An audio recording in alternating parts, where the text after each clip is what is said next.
Which text? Om Namo Bhagavate Vasudevaya. Om Namo Bhagavate Vasudevaya. Om Namo Bhagavate Vasudevaya.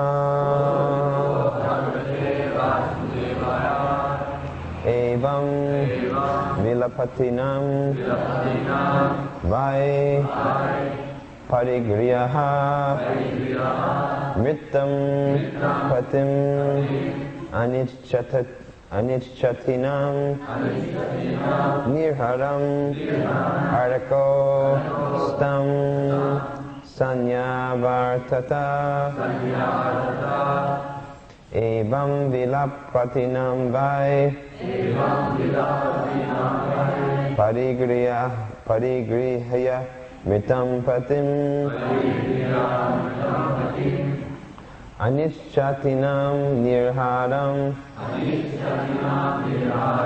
Arkostam Sanyavartata Evam Vilapatinam Vai Parigriya Mritam Patim Anishchatinam Nirharam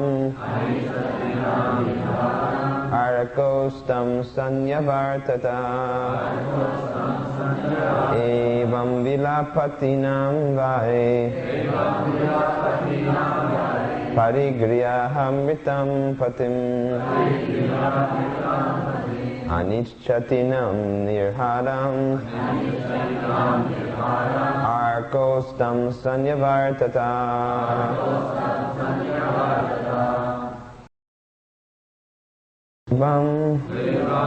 Thus, Vilapatinam of the lamenting queens. Vai, indeed. Parigriyaha, taking on their laps. Mritam, the dead. Patim, husband. Anishchatinam, not desiring. Nirharam, the carrying out of the body for the funeral ceremony. Arka, the sun. Astam, the setting position. Sanyavartata, passed away. Translation and purport by His Divine Grace A.C. Bhaktivedanta Swami Prabhupada.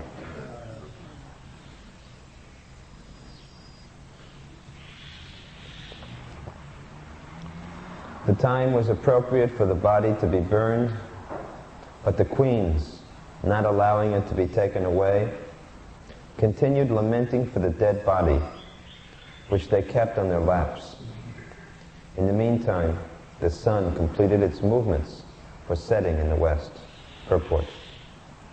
According to the Vedic system, if a person dies during the daytime, it is customary for his funeral ceremony to be performed before the sun sets, regardless of whether he is burned or buried.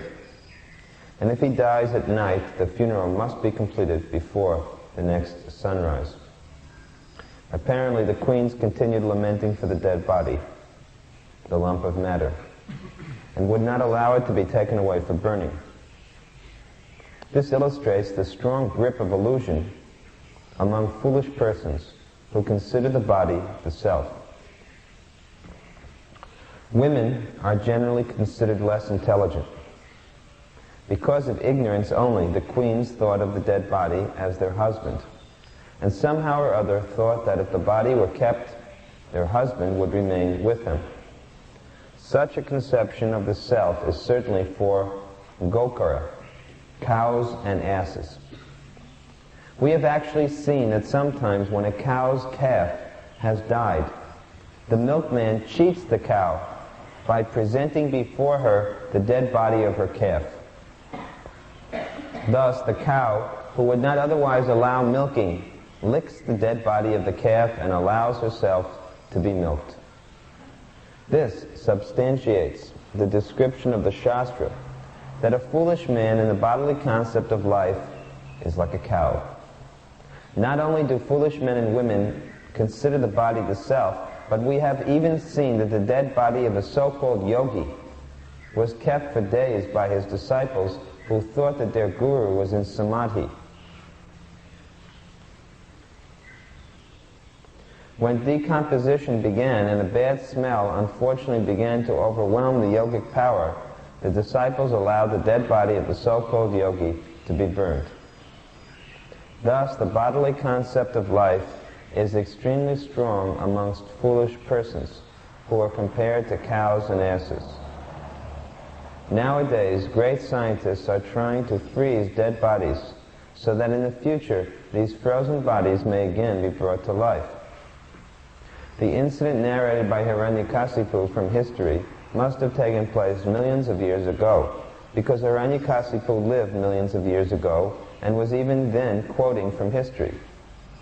Thus, the incident occurred before Hiranyakasipu's lifetime, but the same ignorance in the bodily concept of life is still prevalent, not only among laymen, but even among scientists who think that they will be able to revive frozen corpses. Apparently, the queens did not want to deliver the dead body for burning, because they were afraid of dying with the dead body of their husband. Om Ajnanatimidandasya Jananjana Salakaya Chaksulamilitam Jena Tasmai Sikadave Namaha Sri Chaitanya Manu Vistam Shtapitam Jena Bhutale Swayam Rupa Kadamayam Dadati Swapandantikam. So this text from the 7th canto regarding Hiranyakasipu, and specifically regarding his narration of the history of his brother Hiranyaksha, who was killed by the boar incarnation of the Lord, is mentioned here for us to understand the strong grip of material nature. As it is said, for one who is under the influence of the modes of material nature, they cannot understand that the soul is different than the body.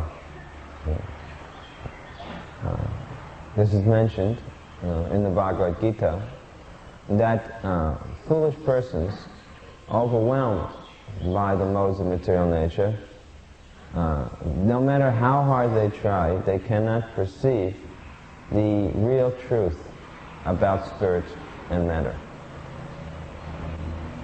So, even long ago, during the time of Hiranyakasipu, this type of ignorance was there. And we see that the same ignorance is still present even today. When a person dies, the same thing goes on. The relatives cry, they hold on to the body. Somehow they think that as long as the body is with them, the person is still there. And they don't recognize that what they are holding is simply a dead corpse. Just like the foolish, rascal scientists are trying to freeze the body. They don't realize that the soul has already left. Just like when you walk on a beach, sometimes you find these shells, right? And people collect shells. And they know that there's nothing any longer living in the shell. The sea animal has left the shell, and the shell is simply a, vacated home, which you can take with you. Actually, the body is the same. The body of a man, the body of an animal, the body of a sea creature, it is only a home for the soul. And when the soul leaves the home, it is empty. No life is there any longer. So this kind of foolishness is described saeva gokara. Anyone that thinks that the body is the self is foolish like an ass.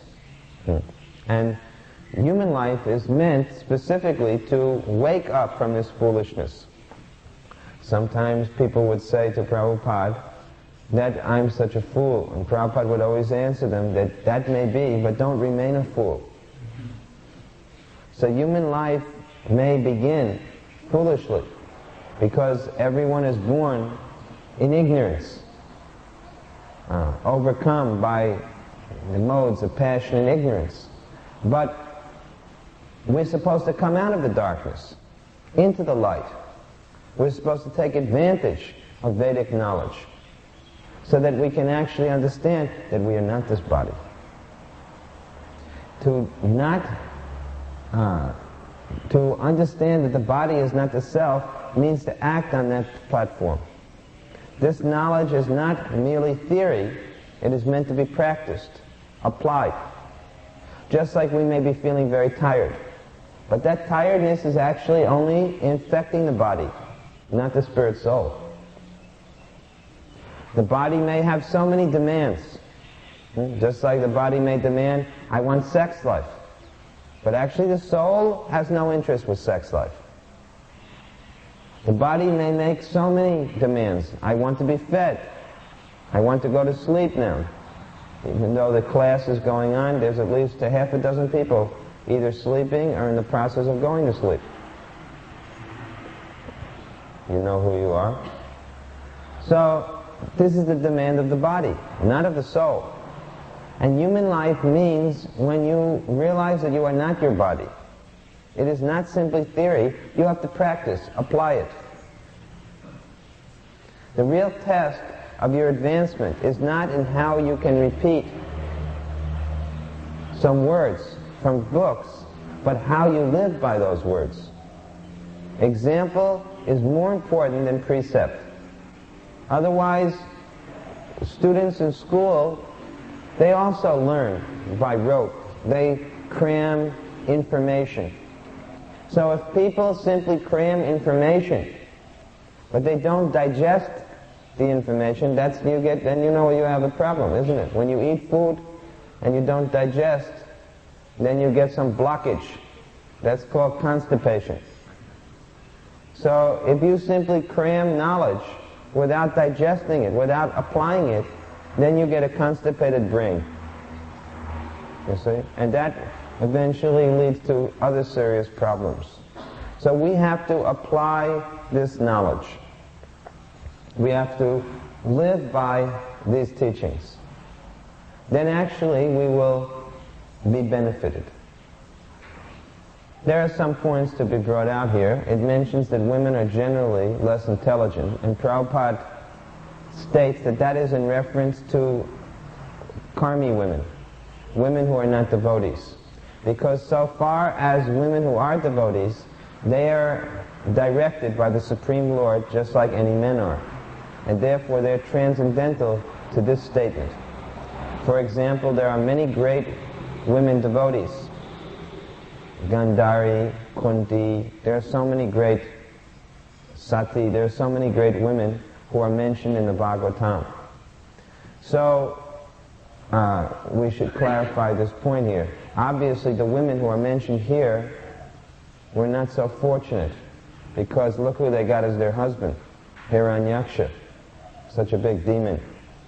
And you can notice that ultimately, although they were crying for the departure of their husband, what was their real worry? Prabhupada gives it in the very last sentence of the purport. He says, their real fear was that now that their husband was going to have to be burned, that they would have to also enter onto the funeral pyre. Because in the ancient times, the women were so faithful and chaste to their husbands that they could not imagine living separately from their husbands. And so when it came time for their husband's body to be burned, they would personally, willingly, voluntarily enter onto the funeral pyre. Burning of the body is the better system, better than burying the body. Why? Because when the soul, when the man dies, when the person dies, the soul has to leave the body and it must go to its next birth in order to be able to fulfill the desires which are still there. But if a person's body is still there, the soul is still very much attached. The soul means, as we explained the other night, the mind, the intelligence, and the ego, the subtle body, are still present. And the soul is being carried now in the subtle body. So the subtle body of mind, intelligence, and ego has been accustomed to this gross body for 30, 40, 50, 60, 70, 80 years. And it doesn't want to give it up. So when you bury a body, what happens? Very often the soul is so attached, the subtle body is so attached to the gross body that the soul cannot take its next birth. And what happens? What is that called? Ghost. That's why around the graveyards there are many ghosts. Isn't it said like that? It's not some story. It is a fact. So people don't realize that by not burying the dead, by not burning the dead body, there's a chance that the persons may become ghosts. In ancient Chinese tradition, they used to take a rooster, and this rooster would be carried on the funeral box. And then they would take, after the body was buried, they would take the same rooster and bring it home and let it live out its life at home. Because they understood that they thought that the soul entered the body of the rooster. Actually, it did, because they were eating so many roosters. It probably did somehow come in the body of the rooster. Anyway, it probably did or didn't. The rooster has its own soul. But they had some concept like this. They would not kill that rooster. Of course, whether it's a fact or not is another matter, but they didn't kill the rooster. So, more advanced society burns the body, doesn't bury it, because when the body is burned, then there can be no more attachment to it, and the soul is free to take its next birth. So sometimes we see that the archaeologists, anthropologists, they cannot find any remnants of ancient Vedic culture. So they think that the only thing, more than, say, 20, 30, 50,000 years ago was the men living in the caves. But they don't understand that the Vedic culture, they burned the body completely. Therefore, there is no skeletons to dig up. In any case, these queens, they did not want to, it seems, join with their husband. The idea was that the woman would enter onto the funeral pyre, and if the husband, wherever the husband went, the woman would immediately go to be with her husband. The soul would depart at the same time. So, of course, if the husband was a devotee, Krishna conscious, then it was understood that the woman would also, because of her attachment to her husband, she would share in that benefit, and she would be able to go back to Godhead with her husband. Of course, nowadays, this burning the body, the woman entering, is not allowed. It is prohibited by law, which means that now the women have to develop their own Krishna consciousness. They can't take so much advantage of the funeral pyre of their husband. So they have to become Krishna conscious also on their own right. But still it is a fact that the husband and wife, Prabhupada says, share each other's advancement. So it is the first duty of all of those who are married to deliver their married partner. The husband's business is to make sure his wife is Krishna conscious.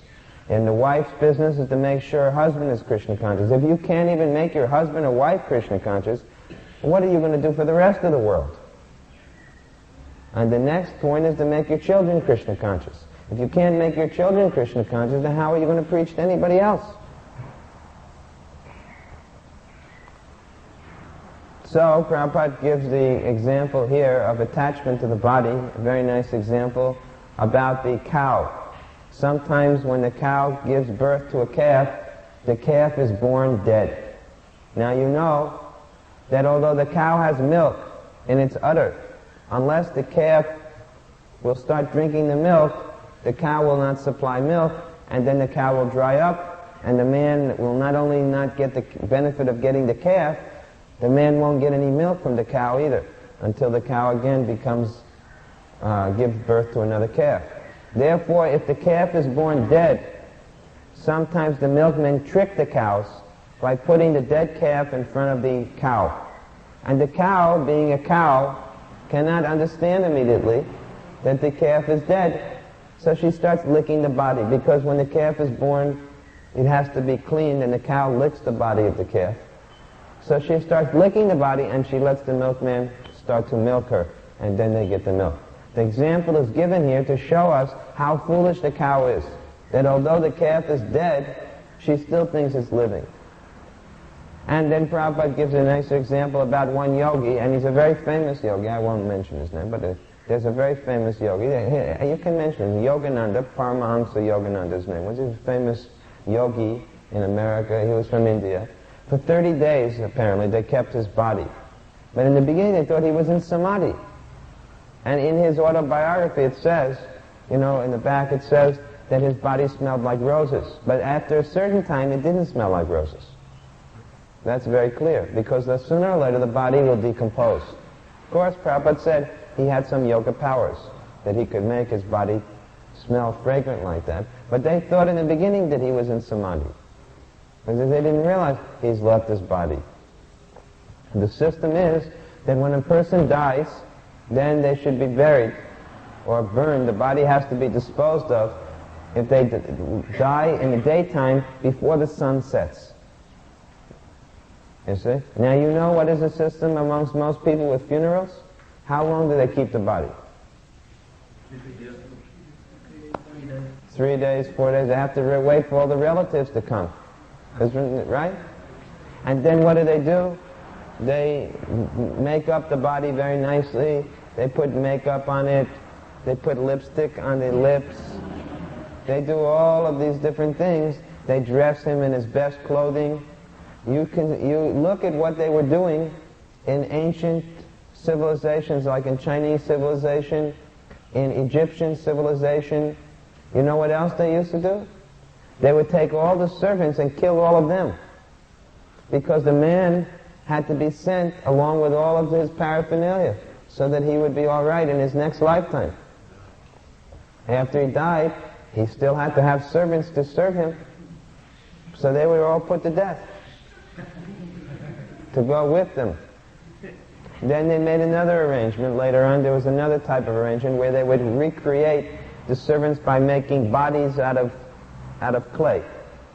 And they made whole things, clay bodies, clay utensils. That's another system. But all of these systems are a sign of ignorance. It is all tamagun. It is ignorance. Because the person is already gone. The foolish people don't realize that soul has already taken its birth in some body of a dog or some other type of body. And Prabhupada uses the example of the man who was so attached to his family that he worked so hard, right? And then he finally gave his children all his income and he died. And his next birth, he took birth as a shoemaker.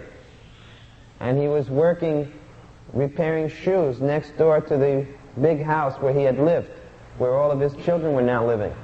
And when he came to the house to see his family and give some service, they couldn't recognize him. Now he was a shoemaker, and they beat him with shoes. His own children now beat him with shoes, with the same shoes, their own shoes. They beat him on the head.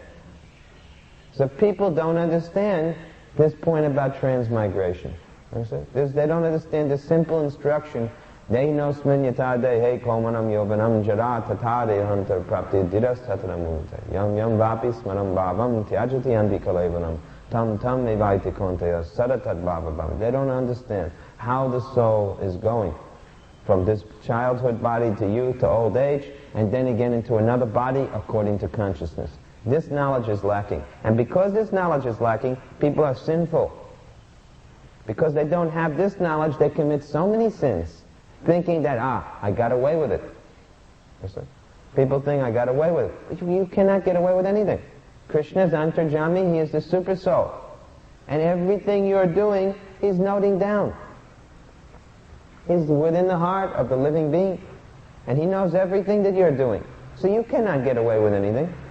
If you are thinking in terms of doing some sinful activity, you think that Krishna will not see? Therefore it is stated that there are so many witnesses. The sun is the witness. The moon, the sun and the sun shining in the sky witnesses your activities in the day. The moon shines at night, witnesses your activities at night.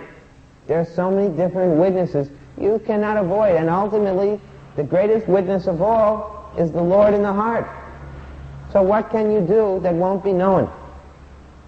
And we should think about this.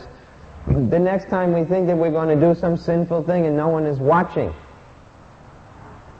you cannot do that. Everything is being observed by the Lord.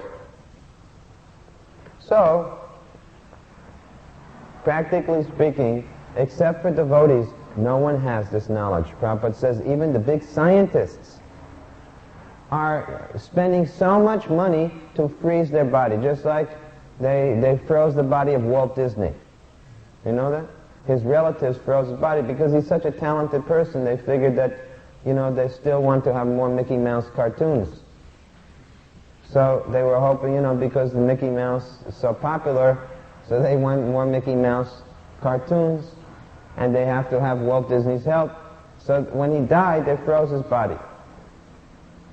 But then there was a big dispute over his estate from his relatives. So then eventually, I heard they pulled out the plug. They pulled the plug of the freezer.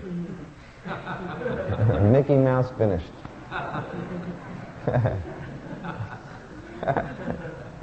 Mickey Mouse and Donald Duck were finished. So this doesn't show much intelligence that they think they're going to freeze the body. The soul is already gone. The soul cannot stay like that. You can't freeze the soul. It says in the Bhagavad Gita it cannot be burned. It doesn't say it can't be frozen, but we can understand it also cannot be frozen. If you could freeze the soul, then that's one thing. But you cannot freeze the soul. The soul is spiritual, transcendental to material conditions. So it is already gone. So this knowledge has to be explained. We have to speak this knowledge. And this is revolutionary knowledge, isn't it? It is a revolution in the consciousness of people. This knowledge will create a revolution in the consciousness of men. It will make people wake up to what the real purpose of life is. To understand that this life is not meant simply for bodily conception, bodily demands, bodily fulfillments. That this life is actually meant for the soul. To free the soul, to give the soul its eternal nature, full of bliss and knowledge. So we must be Krishna conscious, and we must spread Krishna consciousness. Otherwise, at this point, it's described that the material world is just like so many walking dead bodies. It is a ghostly life. What you are seeing in the market and other places is ghostly existence. People who are living simply on the gross bodily conception are no better than ghostly life. And the devotees are actually the real live beings. So please take seriously Krishna consciousness. Study carefully the books, understand this knowledge, practice it in your own lives, and preach it to others. This is the real nature of a devotee. He is compassionate. Helping others if you don't, first of all, help yourself. Physician, heal thyself.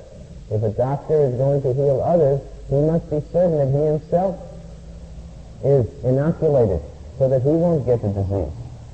So first of all, take the time to know the teaching, to practice them, and then as far as you are able, help other people also. So we will stop here and ask if there are any questions.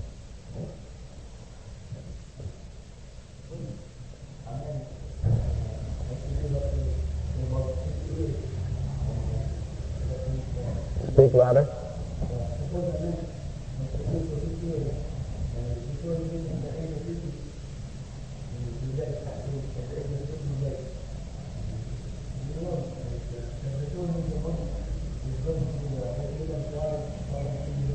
It goes where?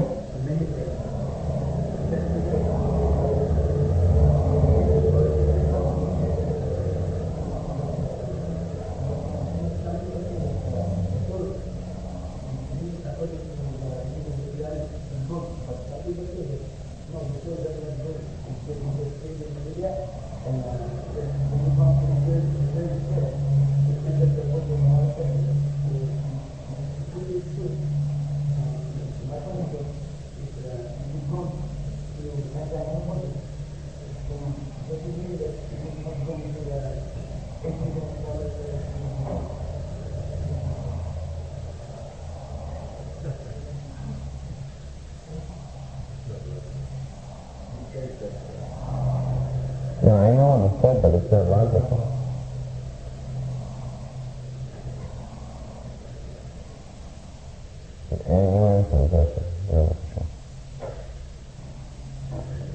I don't understand your point.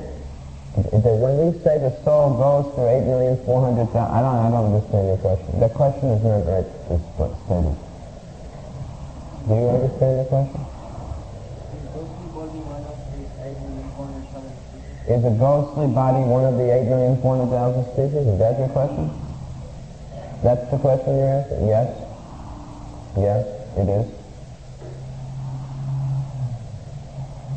That's why it says Lord Shiva has so many ghostly followers. Yes? It's a type of existence. It's a mental body.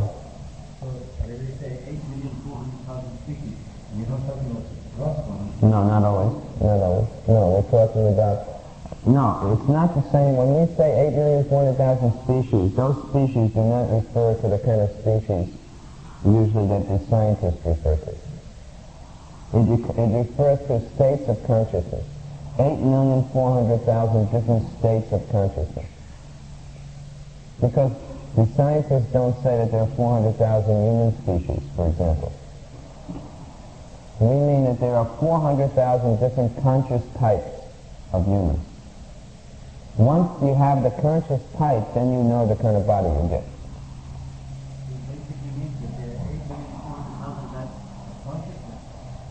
Yeah, in the material world.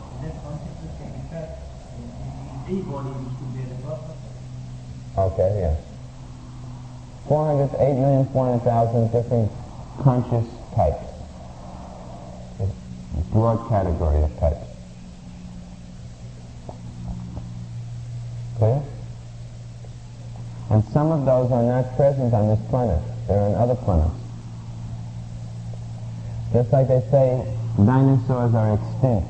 No, they're not extinct. When there is need for such a body, because the consciousness of someone is like that, then there will be dinosaurs. At any moment there could be a dinosaur again, if someone can develop that consciousness.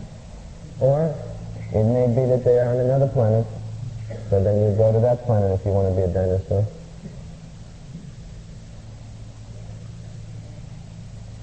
Another question? For a particular characteristic. For example, in order to be how does one receive the body of a dinosaur? Does it have some sort of characteristic or nature or consciousness of a dinosaur? Yeah. That consciousness is developed not only in this present life, but also it is developed in this present life, and it is formalized after death. The purpose of taking the soul in its subtle body, along with the subtle body, into hell, is to prepare for the next growth birth. So first of all, you have the desire. Supposing someone desires to have unlimited sex life with anything and everything. So then he may take his birth as a pig. But he cannot go immediately to a pig's body. First the soul is dragged in its subtle body into hell. And then under hellish punishment and torture, gradually that subtle body is shaped in such a way that it takes on all of the characteristics of a pig. And when that subtle body is sufficiently formed in that way, then the soul is ready to take its next birth, and it takes birth in a pig's body. And that can all happen in only a short time from our perception. Although on the subtle plane it seems like a long time. So it means, just like the example you quoted, that unlimited sex desire is related, could be related to the body of consciousness of the being. Yes? So perhaps all states of consciousness is a particular quality. Yes? It's very difficult to say which quality results in which body. Yes, therefore there may be many births. Therefore, when a person has so many material desires, it's not that they all get fulfilled in his next birth. He may already be heading for a number of births.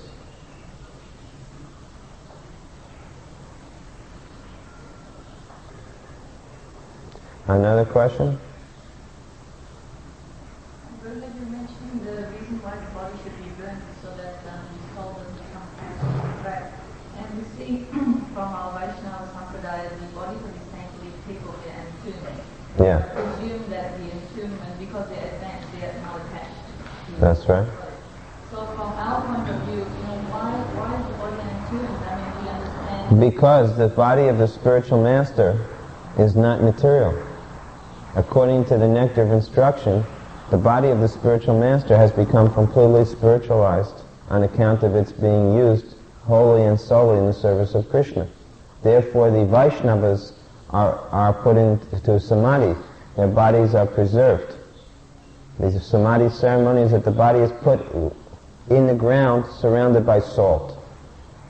And their body is worshipable. The devotee's body is not material. Haridas Thakur, Lord Chaitanya took the dead body of Haridas Thakur and danced with it. Nobody touches a dead body. So why would the Supreme Lord want to touch Haridas Thakur's body? Because Haridas Thakur's body was completely spiritualized. There's a verse in the Nectar of Instruction that just as there may be some foam or mud in the Ganges River, but still the Ganges River is pure. And when you take bath in it, even if there's foam or mud or dirty things floating, you still get purified by the Ganges River. So similarly, although the body of a pure devotee may appear to have so many defects on account of birth, or defects on account of or what to speak of death, still that body is spiritual and transcendental because of its being wholly and solely used in Krishna's service. And touching that body, seeing that body, coming into association with that body is purifying. Therefore, it's not ordinary to serve an advanced Vaishnava. Even by giving him physical service, it's not ordinary because you're not serving a material person.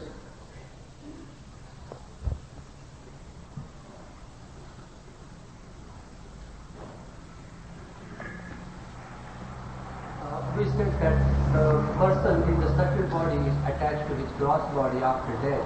So is it possible that that person tries to get into that body again, or? Yes, that's what he's trying to do. That's why you have to burn the body, because he's trying to get in, but he cannot get in. The body cannot sustain or support life any longer. Therefore, it's useless. It's just like a car that is destroyed, or a house that is burned. The man may again be so attached to the house, he may keep wanting to go in the house, or in the car which is destroyed. But the car is useless. It cannot drive anymore, it's wrecked. The house is burned, you cannot live in it. But because of not getting another house or car yet, and because you are so attached to this, you keep trying to go in there and stay around there. At that point in time, don't the Yamadutas are pulling the subtle body out? Still independence prevails. Yes. The subtle body is very powerful.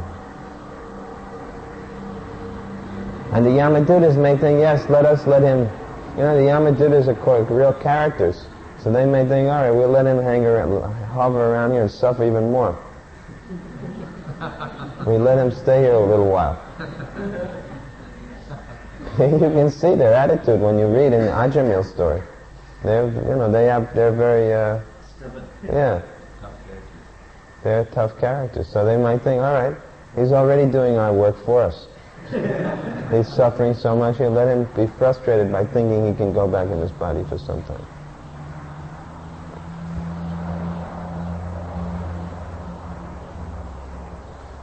So,